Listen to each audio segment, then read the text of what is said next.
Catatan buruk Manchester United di Old Trafford. Martin Odegaard jimat Arsenal bantai Manchester City. Resmi, Marcus Rashford gabung Aston Villa. Morata resmi bergabung dengan Galatasaray.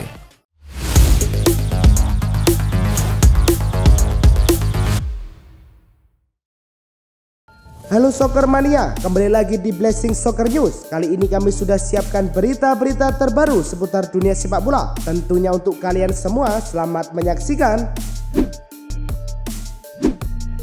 Laga Bundesliga antara Leverkusen versus Hoffenheim berlangsung di Bayer Arena pada Minggu. Tim tuan rumah memulai permainan dengan sip usai Victor Boniface membuka skor pada menit ke-15 pertama.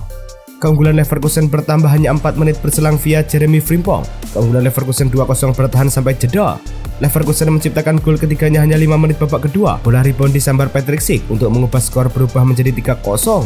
Hoffenheim langsung memaksimalkan situasi ini untuk mencetak gol balasan. Kif Orban menipiskan keunggulan 1-3 hanya semenit kemudian. Berkat 3 tambahan poin ini, Bayer Leverkusen tetap di peringkat kedua dengan perolehan 45 poin, tertinggal 6 poin dari Bayer. Laga derby di La Madonnina jilid kedua antara Inter Milan versus AC Milan. Pada laga yang digelar di San Siro, gawang Inter akhirnya bobol semenit jelang turun minum setelah Tijani Reinders mencetakkan namanya di papan skor. Ketika Milan akan pulang dengan kemenangan, De Vries membatalkan lewat gol pada menit ke-93 dari sebuah umpan silang ke tiang jauh. Zelewski mengoper bola dengan dadanya ke arah De Vries yang langsung menendangnya ke gawang Maignan. Hanya menambah 1 poin, Inter memangkas jarak di puncak klasemen Serie A dengan 51 poin. AC Milan tertahan di posisi ke-8 dengan 35 poin. Juventus menjamu Empoli di Allianz Stadium pada lanjutan Liga Italia. Tuan rumah langsung dikejutkan oleh tamunya tak lama selepas sepak bola. Mattia De Sciglio menyambar bola dari jarak dekat. Juventus menyamakan skor pada menit ke-61 berawal dari serangan balik. Randal Kolo Muani mengirim tembakan dari posisi sulit ke pojok kiri gawang. Hanya berselang 3 menit, Juventus berbalik unggul. Kolo Muani melepas sepakan kaki kiri yang berakhir di pojok kanan bawah gawang. Juventus makin di atas angin setelah tim tuan rumah memperbesar keunggulan pada menit ke-90 berkat tembakan Dusan Vlahovic. Juventus bikin gol keempat pada menit kedua injury time. Dari serangan balik, Keprem Thuram menaklukkan kiper dengan tembakan ke pojok kanan. Dengan hasil ini, Juventus sementara masuk ke 4 besar. Mereka menempati posisi 4 dengan 40 poin, sementara Empoli di posisi ke-17 dengan 21 poin. AS Roma versus Napoli berlangsung di Olimpico. Duel berlangsung ketat di 15 menit awal. Napoli berhasil memimpin 1-0 lebih dulu di menit ke-29. Leonardo Spinazzola mencetak gol setelah menyambar umpan lambung. Roma lebih banyak membuat percobaan di babak kedua. Roma berhasil menyamakan skor menjadi 1-1 di injury time. Gol tersebut dicetak oleh Angelino. Dengan hasil ini, Napoli masih kokoh di puncak klasemen sementara Liga Italia dengan koleksi 54 poin, sedangkan Roma tertahan di posisi ke-9 dengan 31 poin. Barcelona versus Alaves berlangsung di Estadio Olympique Luis Companys. Alaves tampil disiplin dalam mencegah pertahanannya. Hal ini membuat Barcelona kesulitan melepaskan tembakan. Barcelona akhirnya memecah kebuntuan di menit ke-61. Robert Lewandowski menyambar bola tembakan Yamal yang sempat diblok Nehiwala Tenaglia. 1-0 Barcelona memimpin. Hasil ini membuat Barcelona mengemas 45 poin di posisi ketiga klasemen dari 22 laga, sedangkan Alaves berada di peringkat ke-18 dengan raihan 21 poin saja.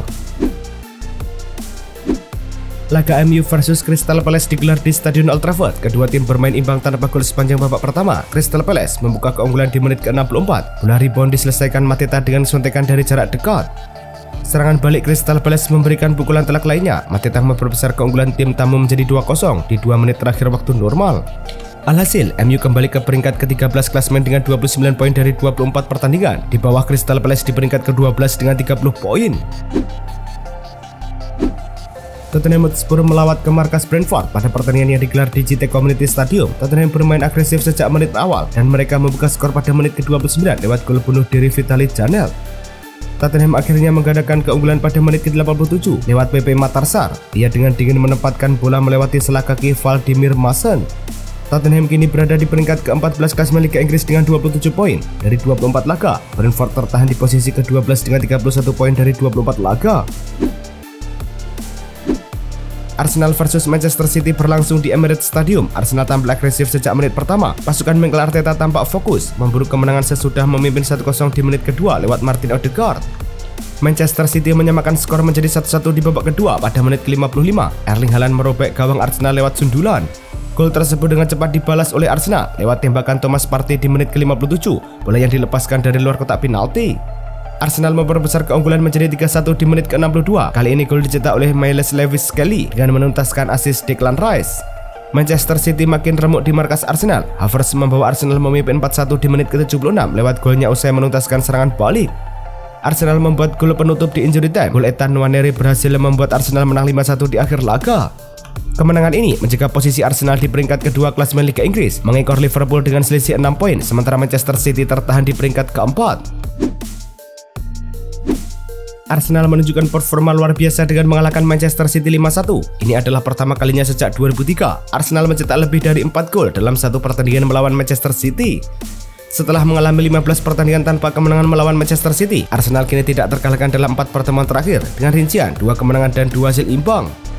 Mikel Arteta, manajer Arsenal, kini mencatatkan rekor impresif dengan tidak terkalahkan dalam 5 pertandingan melawan Pep Guardiola dengan rincian 2 kemenangan dan 3 hasil imbang. Hal ini menunjukkan bahwa Arteta, yang dulunya merupakan asisten Guardiola, kini telah bertransformasi menjadi pelatih yang mampu mengalahkan mantan atasannya.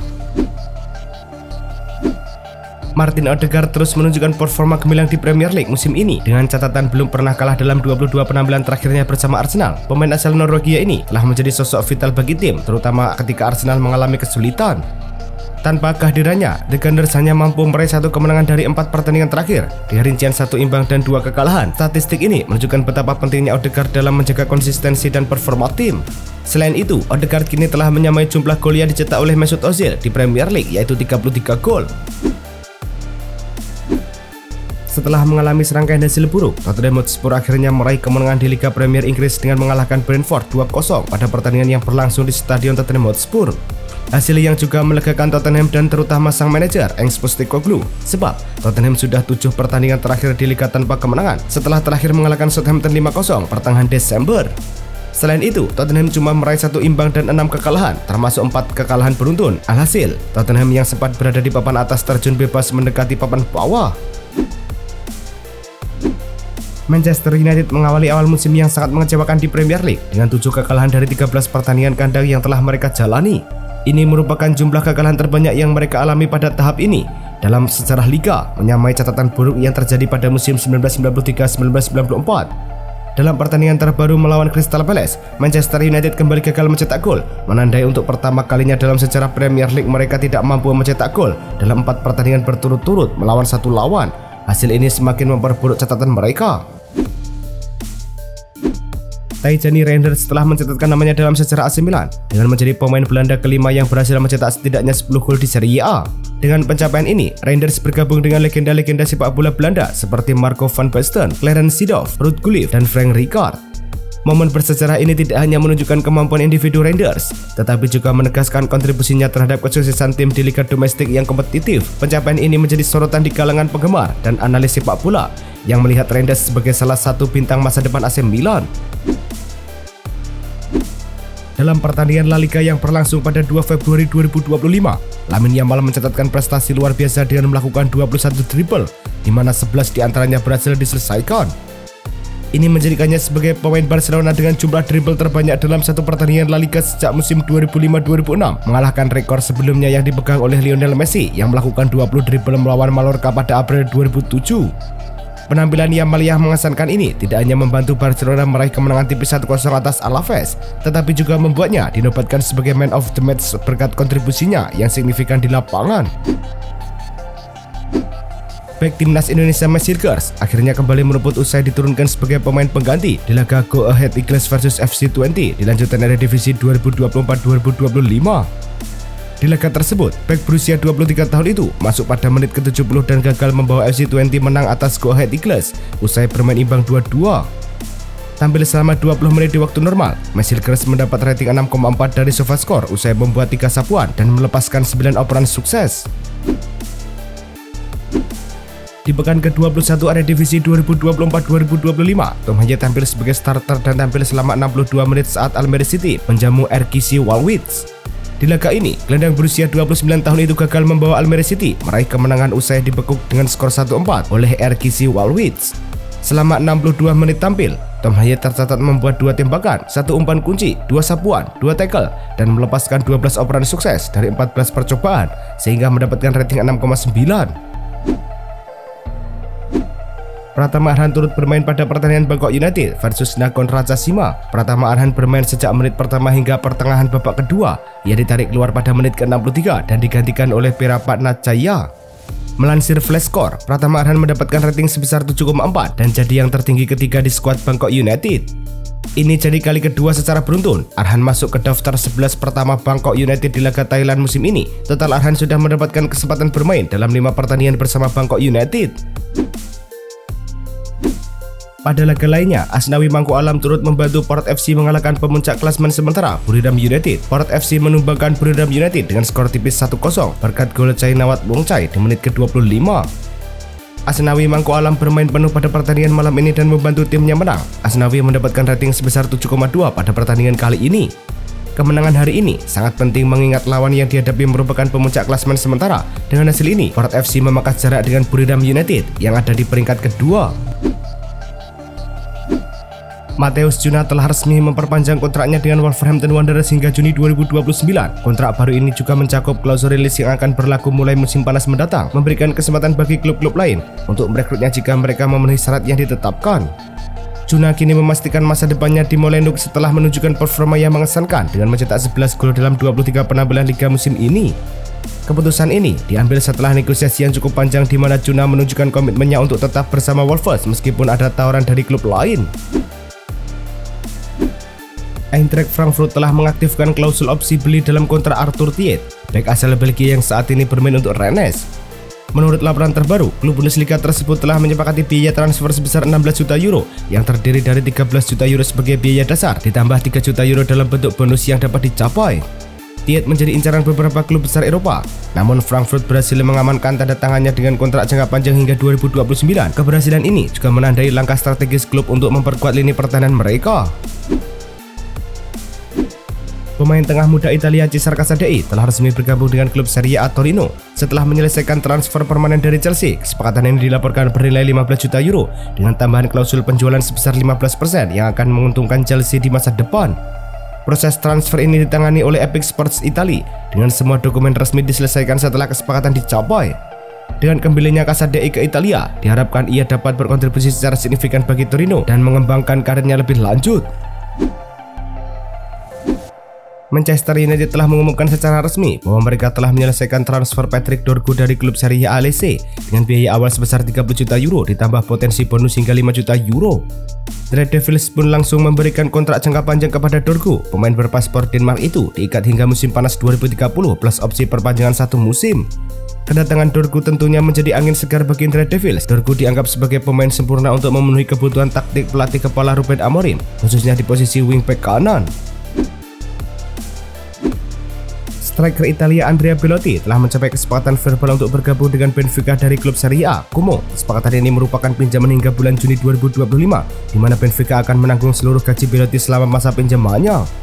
Keputusan ini diambil setelah Belotti mengalami waktu bermain yang terbatas di Como, di mana ia hanya tampil dalam 19 pertandingan dengan 8 diantaranya sebagai starter. Dengan pengalaman yang luas di Serie A, Belotti diharapkan dapat memperkuat lini serang Benfica yang saat ini sedang berupaya untuk bersaing di berbagai kompetisi. Marcus Rashford kini resmi bergabung dengan Aston Villa dengan status pinjaman hingga akhir musim 2024-2025. Dalam kesepakatan ini, Aston Villa akan menanggung sekitar 75% dari gaji Rashford yang mencapai 325.000 pound sterling per minggu. Selain itu, terdapat klausul opsi pembelian senilai 40 juta pound sterling yang dapat diaktifkan pada bulan Juni mendatang. Rashford yang sebelumnya mengalami kesulitan mendapat waktu bermain di United diharapkan dapat kembali menemukan performa terbaiknya di bawah arahan pelatih Unai Emery yang sangat berperan dalam proses transfer ini bersama dengan Mochi dan Dania Vidagani. Real Madrid harus menghadapi kabar buruk setelah bek tengah mereka Antonio Rudiger mengalami cedera pada otot bicep femoris yang membuatnya dipastikan absen selama 2 hingga 3 minggu ke depan. Cedera ini terjadi saat pertandingan melawan Espanyol pada 1 Februari 2025 di mana Madrid kalah 0-1. Rudiger ditarik keluar pada menit ke-15 setelah menunjukkan tanda-tanda ketidaknyamanan. Dengan absennya Rudiger, Madrid akan kehilangan salah satu pilar pertahanan mereka, termasuk laga melawan Manchester City di Liga Champions dan derby melawan Atletico Madrid di La Liga. Alvaro Morata telah resmi bergabung dengan klub Turki Galatasaray. Mereka mengonfirmasi bahwa mereka akan membayar 6 juta euro untuk meminjam Morata hingga Juni 2026. Ada opsi untuk menjadikan transfer permanen pada 15 Januari 2026 dengan biaya 8 juta euro yang dibayarkan dalam 6 kali angsuran. Namun jika mereka memilih untuk tidak mengaktifkan opsi tersebut, saat itu Galatasaray dapat memperpanjang pinjaman hingga Juni 2026 dan membayar Milan 3 juta euro lagi. Pada saat itu, opsi untuk membeli akan diaktifkan menjadi 9 juta euro. Pernyataan itu juga menegaskan bahwa Morata akan menerima gaji sekitar 6 juta euro per musim di Istanbul. Itulah tadi kumpulan berita-berita terbaru dari kami. Simak terus berita-berita terbaru lainnya dan jangan lupa like, komen, dan juga subscribe.